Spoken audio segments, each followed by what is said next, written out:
Are we supposed to give to men of God like the Zarephath woman, like the Zarephath widow gave to Elijah?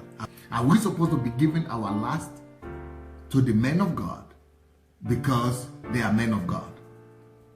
Even if we are poor as the widow.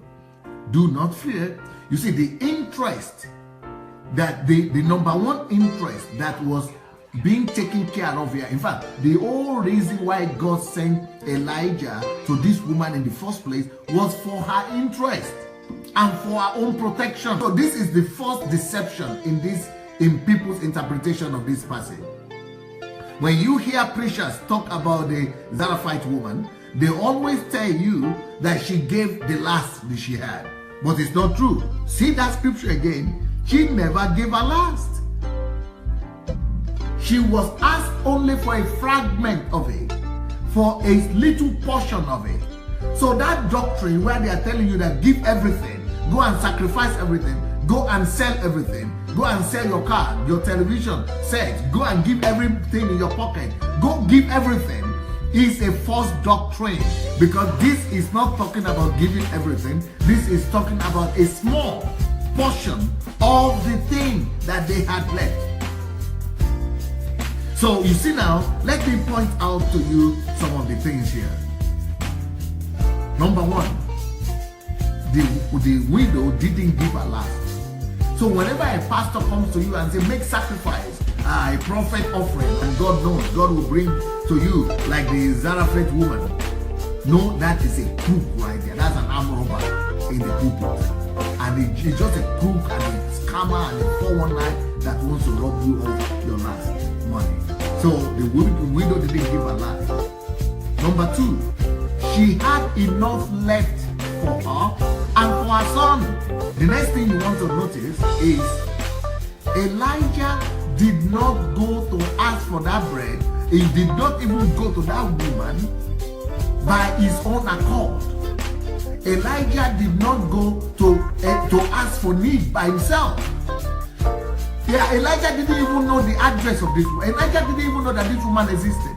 And now Elijah didn't even have any idea about the existence of this woman. So Elijah was not motivated by greed.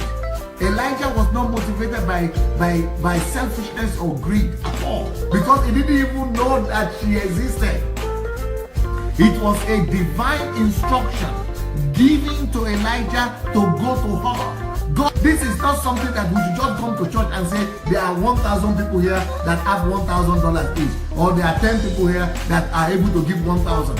You should never do such a crazy thing. If you do that, you are just a scammer and a manipulator. If anybody is telling you by your account number, if you did not give your account number to anybody and they are telling you that you don't know how they got it, it is called familiar spirit. It is not revelational. So if anybody comes across you or to your church telling you all those kind of rubbish, just know that they are addicted to money.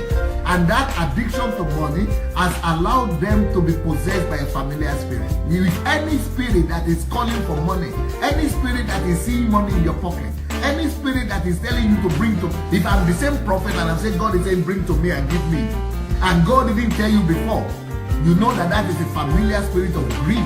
That is a spirit of greed, is a spirit of mammon, and all these church members are just believing them gullibly. Because we don't question anything. We have devoid ourselves of critical thinking. We have devoid ourselves of the art of thinking even.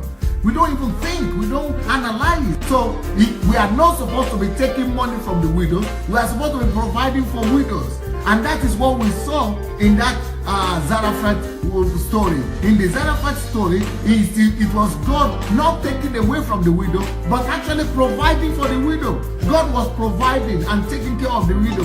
And that has always been the heart of God. God has always been about taking care of the strangers, the widows, the orphans, and the oppressed people in the world. And tithe and offering is to help take care of them.